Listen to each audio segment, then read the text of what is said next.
You walking the dog right now? Yeah. Okay, I'm gonna look for my headphones. You just reminded me of something. I need my headphones so I have a better sound. And they usually are in the box. Now I don't know where they are. Hello, my faithful friends and followers. I appreciate you guys for joining me again for another episode of Ain't Gonna Be No Stupid. I am here with another former student, Rosemary Jepson. And I want to tell you, she's a colleague's daughter, Jen Jepson, who I teach English in the same department with. And what's so wild is she came to our high school, and I kept hearing about Rose in classes, and oh, I have Rose and I have Rose. And I was like sophomore year, junior year. And I never got Rose until drama class, senior year. And Rose, you were one of the students that, I mean, again, there's so many that just don't come prepared, but you were over and above and on top. When you would prepare your scenes, you would memorize your scenes, the things you did in the improv show. You did a couple great monologues. You stole the show, Rose. And it was so great to have you in class. Such an honor. But today we're going to be talking about Ain't Gonna Be No Fearful Dude, and you'll explain more about that. But if you have anything more to say before we get into our stupid, innocent story. No, not that I can think of. Okay, good. So let's talk about this. You said that when you were a little kid, you used to play dude with your brother, which I assume is what inspired this title that you created. But Yeah. Explain more about what that is. So I had two like baby dolls, one American Girl doll and this other one. And the other one had like no fingers from our beagle that destroyed them. We used to be in this minivan, the dolls in the back and one in the passenger seat, one in the driver's seat. And we would just pretend we're parents, and we would call each other dude. And he's like, dude, I'm going to go in and grab a drink. Do you need anything, dude? And we never called each other by the name. And I think we got that because we grew up with our mom always saying dude. Yes. So instead of playing like house or pretend parents or anything, we called it dude. And it's because our mom still this day calls everyone dude. I catch myself doing that. It was just with family, and I was the family has said to me, or friends of family have said to me, does your sister always talk like a teenager? And I'm like, old. I still talk like a teenager. But your mom is definitely somebody I always go to, and we always say we need to have a belly laugh a day. So whenever we see each other, we're always doing some kind of laughter. I know you guys laugh a lot too, right? Yeah, I can't take her seriously. Okay. So I'm trying to think of that. I used to play with Barbies, and I had a Ken doll who the arm would always fall off. So it was kind of like prophetic, because I always felt like I found men that were always needed help or needed fixing. So it's like I had this doll that I had to always stuff the arm back on again. And then every time I meet someone, I'm like, oh, you look like your arm, not literally, but subconsciously that, oh, their arm looks like their arm's missing. They need me to put it back on. I'm done with that. But anyway, that was something that just triggered a memory for me. You say now, I always ask for a stupid situationship that, it could be innocent also, but it doesn't always have to be a relationship with a person. But you have a story about tooth extractions. Yeah, when I was little, I hated needles.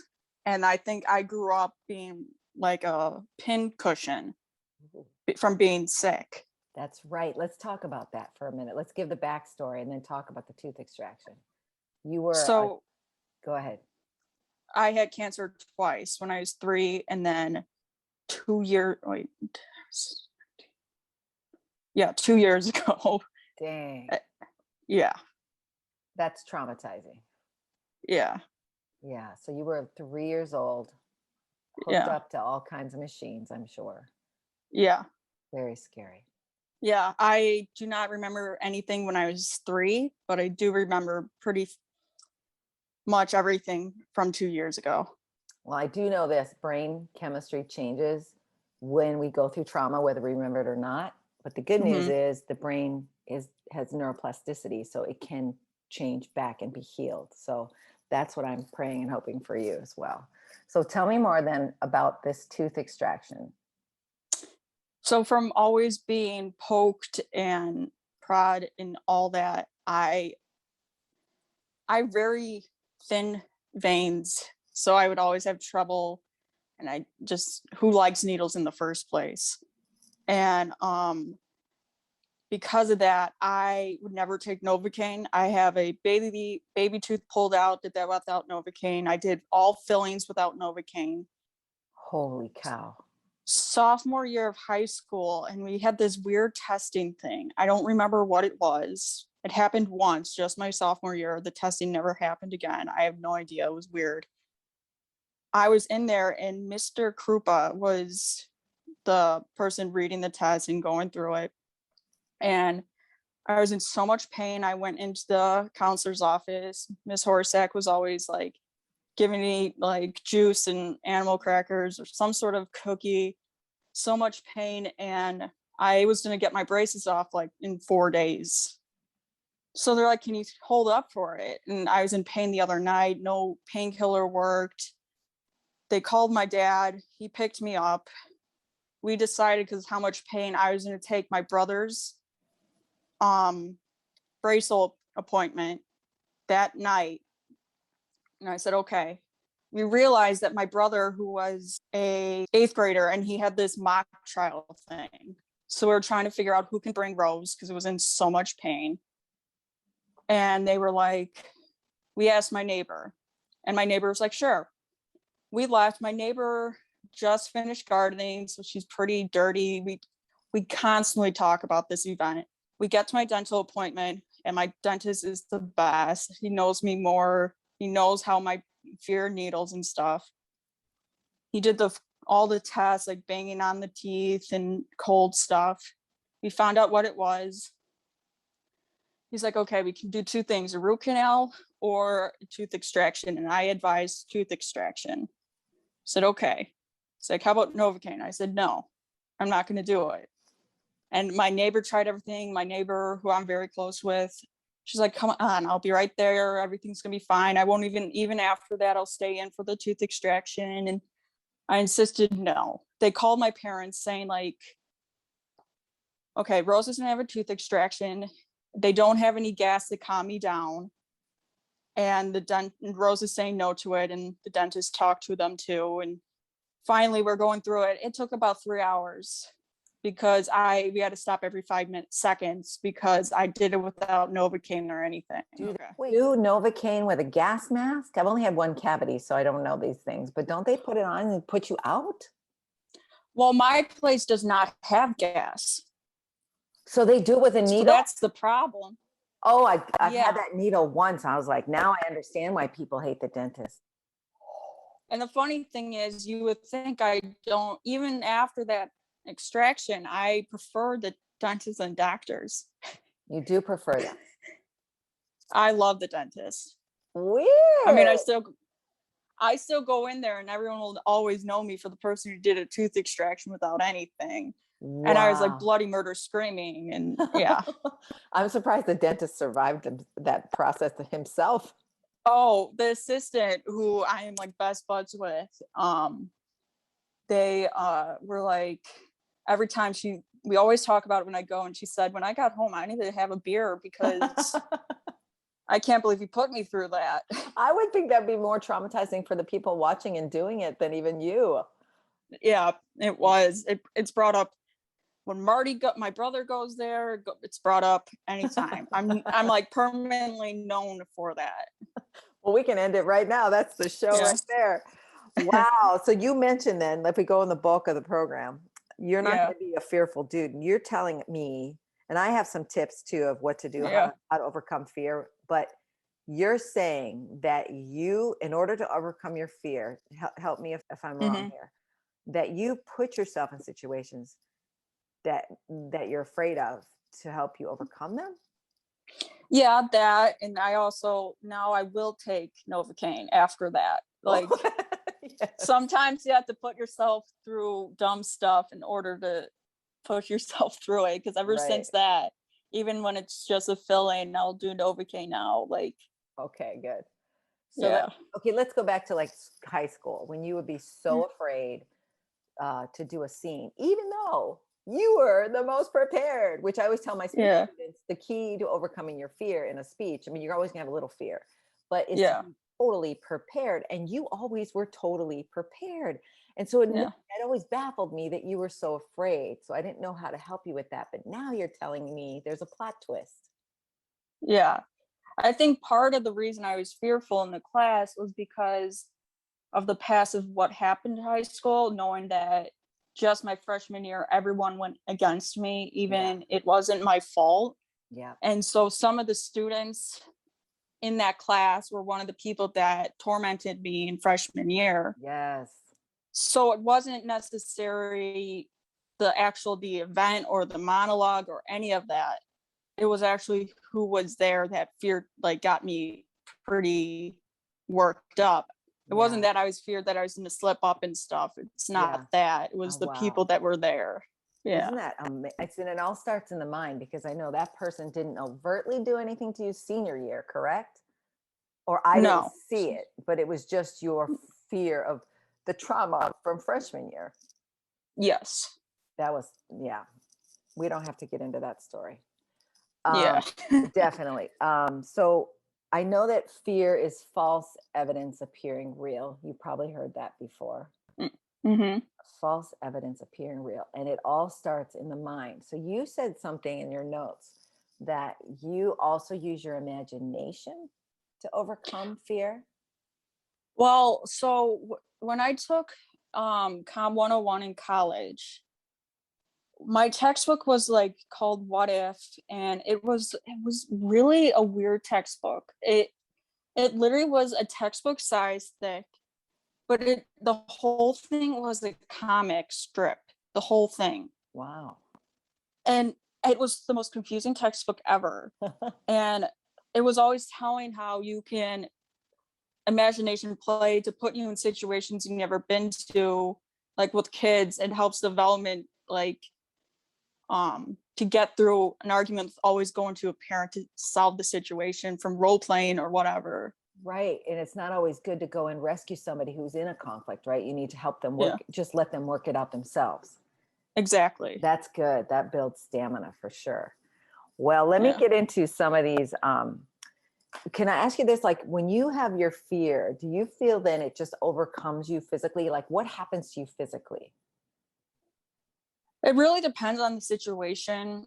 And I don't really, it's really weird. Like, when I was diagnosed with anxiety for like 13 plus years, I would always think my heart rate will begin and all that stuff. But now that I do not have anxiety, I'm not really sure how it actually happened. Like, how I do. You've been misdiagnosed then, is what you're saying. Yes. I think that's very common as well. Yeah. Wow. So then, do you also then have a foggy brain? Because I know that's one of mine with a fight or flight. I'll have a foggy brain. Not that I can think of. Yeah, obviously not, because you memorize like amazingly. Yeah.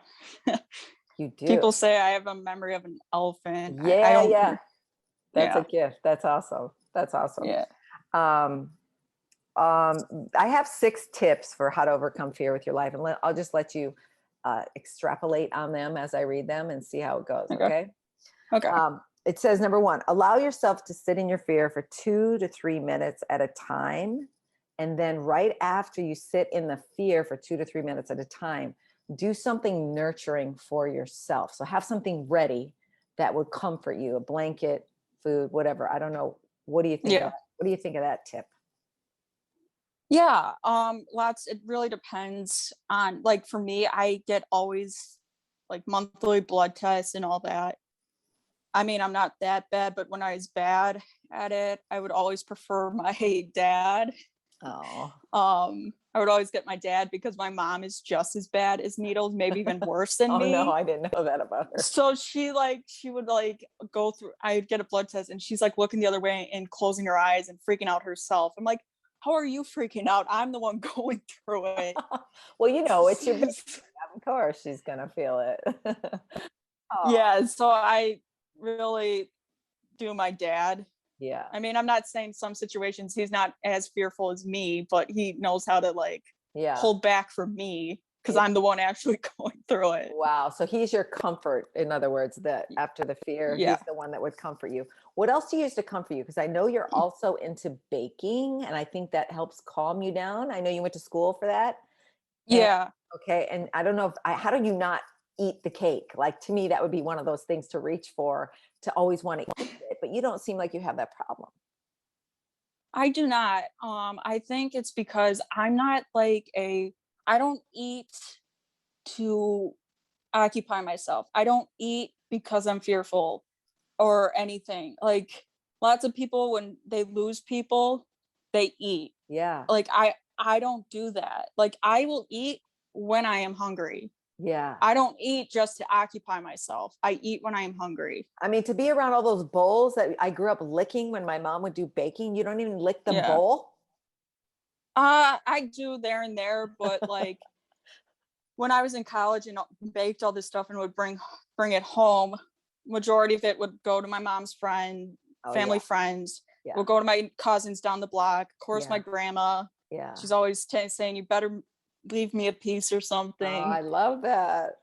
Yeah, Your grandma's definitely is a part of your circle of comfort too, right? absolutely. Yeah, that's great. All right, number 2, gratitude.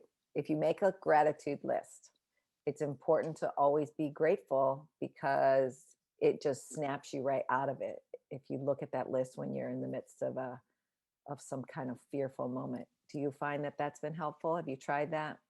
I have not. Yeah. Just try. I remember I used to do this in class. I would have students write three things they're grateful for. And then every day we'd add to the list. And they literally had these papers on the wall. That's when we had paper in class that we used to do this. And it would be so exciting. There would be there would be a mood shift just by writing down 3 things. It had to be different every day too. But there would be such a different energy as a result of that. That reminds me, I need to do that this year too. That'll be nice. How about this one? It's a storehouse of wisdom. So you just say, "Dear anxiety, you're no longer serving me. So what can you teach me today?" That's another tip they suggest you should do. What do you think of that? You don't call it my anxiety. Like I always remind people that ever had like cancer or any kind of disease, don't ever use a personal pronoun attaching to the disease, because that's like you're owning it. Just call it the cancer or whatever, the C word, whatever, as opposed to, but now we know you don't have anxiety. Yeah. So then this isn't even relevant.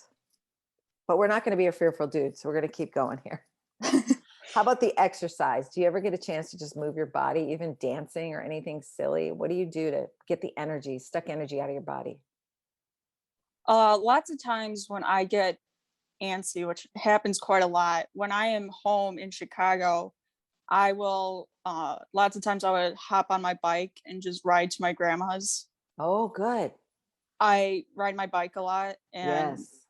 like even last night we called my grandma. She had treatment, and my uncle was like, "Oh, I won't be home. Rose will be alone." She's like, "Well, Rose knows she can call me and we can chat." Like, Nice. so I like lots of times if I can't like very antsy, I see myself going to my grandma's. Oh, I love that. Well, just for the audience, so they know you're coming in here from Florida. You've been in Florida for about a month, or you're going to be the totality. Yeah. So, Yes. okay, here's one that I find as a teacher and working with your mother. You can guess number 5, humor. Yeah. It says that you want to do also with humor, do the worst case scenario thinking. So if you're afraid of like public speaking, for example, you just imagine the worst thing that can happen in the midst of that scene and make totally off the wall. And then it helps ease the fear as well. I never really heard that before. But that would be number 5. And then it says to appreciate your courage. So after you've gone through a bunch of like a difficult time, really reflect on all the struggles in your life and really appreciate how it's making you more courageous. It's making you stronger. It's preparing you for the next season. So I really like that tip as well. What do you think of that? Yeah, I remember when I was in your class, we were doing like a Shakespeare, and every group had a different scene. Taming of the Shrew. And I had my character, I don't remember much, but I do remember there is a part where I had to throw a chair at my, who I'm very close to now, my friend Jackie. And I was like, I don't want to throw it. She's like, no, throw it, just throw it, and I'll just jump back so it looks like it, but it won't actually hit me. She convinced me. She's like, come on, I won't do it. It came along and I threw it and she wasn't prepared, and it literally missed her by a hair. Oh, I love it when actors I was commit. like, are you kidding me? I love it. Oh It's my funny God. how you I guys, was so mad. it's wild how you remember things that I don't even remember. And I was probably right there, wasn't I? Yeah. Why would I not remember that? Oh, help me, Lord. Speaking of which, Well, I'm going to throw in some Bible verses here because according to this, this kind of goes along with number 3. The fear of the Lord is the beginning of wisdom. That's in Psalm 111:10, and not like a shaking fear, right? But a reverence to his power. And that's more of what that one's speaking to. Psalm 18:2, the Lord is my rock, my fortress, my deliverer. So whatever you're dealing with, just remember he is your rock, your fortress that covers you, and your deliverer. yeah, I've told that a lot on both of my families, but differently. Like my dad's side is very into our religion and very much into it. Like we like sing happy birthday with the cheesecake with the little Jesus in the hay on Okay. Christmas every year. Okay. And then on my mom's side, we don't do so much of, we don't go to mass. We used to when I was in grammar school, but then life got very busy. Yeah. We used to go to church, but on my mom's side, we do a mass everything Christmas Eve, because my grandma is the oldest of 8 and she has 6 sisters and 1 brother, and her 1 brother is a priest. So every Wow. Christmas Eve he does a mass. And when I was sick, my grandma was also getting sick, and then my cousin was diagnosed with something like anxiety or something like that. He did a blessing for all of us, and that's sort of what got me through, because he was saying like this like actually cures people with this and stuff. And so from doing that, I think it eased me going through chemo, let alone that my grandma went through the majority of them and stuff. I know. And it's not like, it's not really even about religion and traditions. It's a lot more about a relationship. So I'm glad that you don't have to be bound by, we don't go to church every Sunday. It's more about, you talk to God all day, every day. Like that is the relationship part of it, right? So exactly. Here's another one. 1 John 4:18, perfect love casts out fear. And of course, God is perfect love. So if you truly tap into that, I know when I'm in a situation where I'm feeling anxious, I just put on gospel music and it just takes away the fear, because it sends me up as opposed to looking at my circumstances, you know? This one, Romans 8:28, and we know all things God works for those who love him, who have been called according to his purpose. So in all things, everything works together for good. So what the devil meant for evil, God will turn it around every time. And then Deuteronomy 31:8, he will never leave you nor forsake you. Do not be afraid and do not be discouraged. So I'll put those in the notes as well. All right, before we close, I do want to talk more about your culinary arts degree, what you did during quarantine with your baking, what it is you're doing creatively with that. I know I was checking out your Instagram, baking_Rosemary. She has made bow cake with fondant, contemporary tart, New Orleans style bread pudding, Coca-Cola cake, fruit tart, tsunami with ladyfingers, s'mores cake, sea salt, chocolate cookie, caramel bar, and watermelon jello. Actually, I want to ask you how you did the watermelon jello, because for those of the people that don't get the visual, it's actually the watermelon rind and the red jello. It looks like watermelon. How did you do that? Well, we got a watermelon. I don't remember the amount. We were on vacation and we cut it all up, like scooped all the watermelon out, made the liquid watermelon flavored jello, and we poured it in there and then refrigerated until it formed. And then we just cut it. So wait, you scoop it out like with just a hole at the top? That must have been challenging. At least your hand had to No, be. like we got half of it and cut it open. Oh, you were able to just cut it open like a bowl. Well, that makes sense. And then when the watermelon's there, we took all the watermelon. Obviously, we ate it. We didn't just pitch it. Okay. Ate that and then poured, when all the watermelon was out, we poured the liquid Jello in there and then refrigerated that.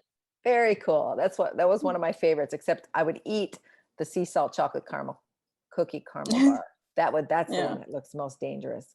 So cool. Anything else you want to say about quarantine and your baking before we get into the final deep thought or homework you're going to give us? Not that I know of. Okay. I'm sure you kept yourself busy baking a lot during Yeah. quarantine, as I think many people did. You have the degree, but I think many people did that just because they had. I did. I baked a lot with my godson, who just turned 6. Oh, that And would have been fun. And he was sifting all of it, and he was like, I'm better than Rosemary. Like, and my aunt was like, what do you have to say about that? And I was so occupied with him and not making a huge mess that I didn't really respond to him saying he's better than me. Oh, that's cute. So what do you think? What do you think we need to all think about? Like a question that you have for us to think about more deeply, or any kind of homework? Just like, I don't know, but lots of people, not just myself, has to like go through something they're afraid of in order to overcome it. Yes. So you're saying that don't be discouraged when you go through struggle, because in the end, it always makes you stronger and ready for the next step. Correct? Yeah. Yes. I love that. That's such great wisdom. Thank you, Rose, for meeting with me. This has been such a pleasure. I'm so glad to reconnect with you. Absolutely. So then we can find you at rosemary_bakery, and I'll put that in the notes, right? If you want to be found, I should say. Yeah. Enjoy your time in Florida, and definitely, I would love to see you live someday soon. Absolutely. Okay. Bye, Rose. Bye.